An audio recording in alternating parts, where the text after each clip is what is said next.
Assalamualaikum warahmatullahi wabarakatuh. Kami dari kelompok 8 ingin mempresentasikan hasil kerja kelompok kami yang berjudul Konflik dan Negosiasi. Yang pertama, perkenalkan anggota kelompok kami yaitu Widya Endariantika dengan NIM akhir 344, Aninda Sintadewi dengan NIM akhir 372, Rafika Cayamarani dengan NIM akhir 381, Amelia Putri Maharani dengan NIM akhir 393. Untuk selanjutnya akan dilanjutkan oleh rekan kelompok kami yaitu Rafika Cayamarani.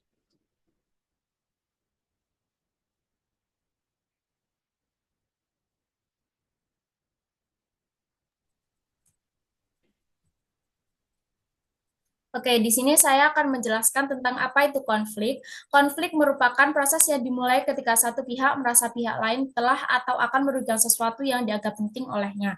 Konflik ini tuh bersifat persepsional. Jika tidak ada yang menyadari adanya konflik, maka konflik dianggap tidak ada. Konflik juga memerlukan oposisi atau ketidakcocokan serta interaksi antar pihak. Contoh dari konflik sendiri itu ada perbedaan tujuan, interpretasi fakta, hingga harapan perilaku baik yang terbuka dan ekstrim maupun yang halus dan tersirat. Selanjutnya ada jenis konflik. Jenis konflik itu ada tiga, konflik hubungan, konflik tugas, dan konflik proses.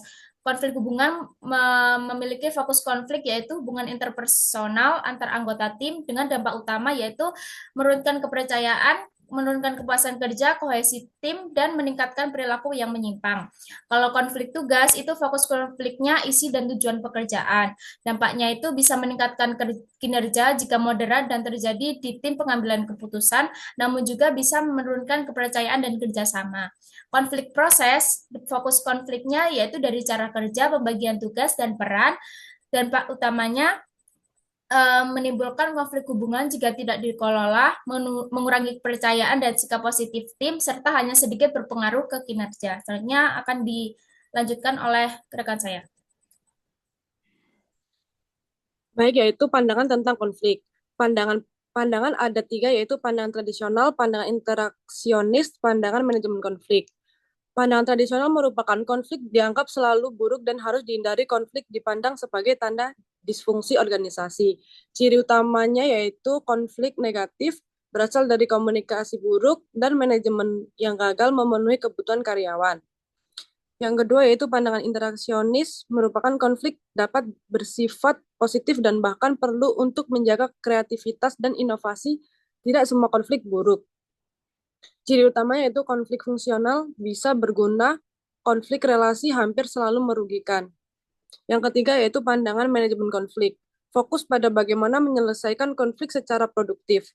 Konflik dianggap wajar, tapi perlu dikelola dengan baik agar tidak merusak hubungan dan kinerja. Ciri utama yaitu fokus pada resolusi, membangun kepercayaan, dan mengurangi dampak negatif konflik dalam jangka panjang.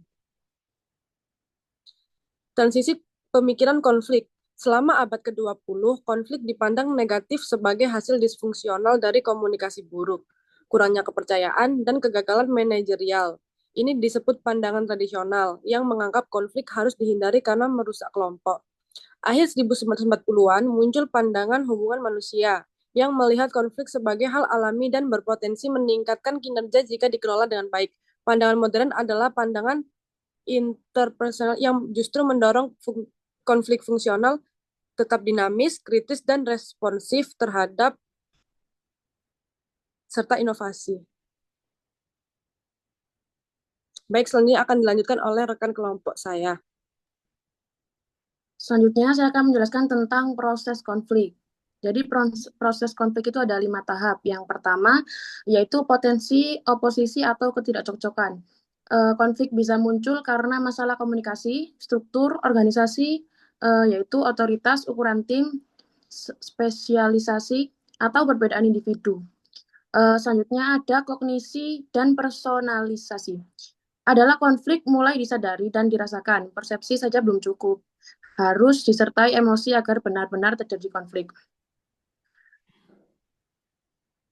Yang ketiga yaitu ada niat atau intensi. Individu memilih sikap, bekerja, sama atau bersaing. Ini menentukan arah interaksi selanjutnya. Yang keempat ada perilaku. Konflik terlihat jelas lewat tindakan, ucapan, dan reaksi pihak-pihak yang terlibat. Yang kelima ada hasil.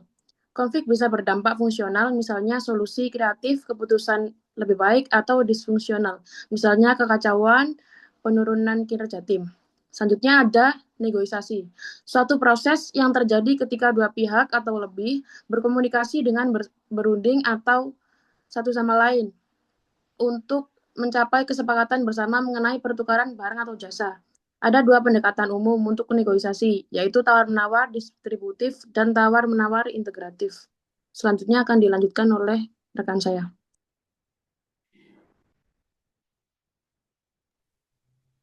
Kemudian perbedaan dari kedua tawar-menawar tersebut adalah yang pertama, tawar-menawar distributif adalah negosiasi yang bersifat kompetitif dan zero sum, di mana sumber daya yang ada bersifat tetap dan terbatas. Dalam negosiasi ini, keuntungan satu pihak berarti kerugian pihak lain atau menang dan kalah. Contohnya, tawar-menawar harga di pasar, pembelian mobil di dealer, di mana pembeli berusaha menawar harga serendah mungkin, sementara penjual ingin harga setinggi mungkin. Kemudian ada tawar-menawar integratif, adalah negosiasi yang bersifat kolaboratif dan win-win, di mana pihak-pihak berusaha menciptakan nilai tambah atau solusi yang saling menguntungkan. Contohnya, negosiasi kerjasama bisnis, di mana kedua pihak berkolaborasi untuk menciptakan nilai tambah dan keuntungan bersama, misalnya pengembangan produk bersama yang menguntungkan kedua perusahaan. Kesimpulan dari materi ini adalah konflik adalah bagian tak terhindarkan dari interaksi, namun pemahaman yang baik tentang definisi, berbagai perspektif, jenis-jenis, proses terjadinya, serta strategi penyelesaian melalui negosiasi dan pemahaman perbedaan memungkinkan kita untuk mengelola konflik secara lebih efektif dan bahkan mengubahnya menjadi peluang untuk pertumbuhan dan inovasi. Baik, sekian presentasi dari kelompok kami. Terima kasih. Wassalamualaikum warahmatullahi wabarakatuh.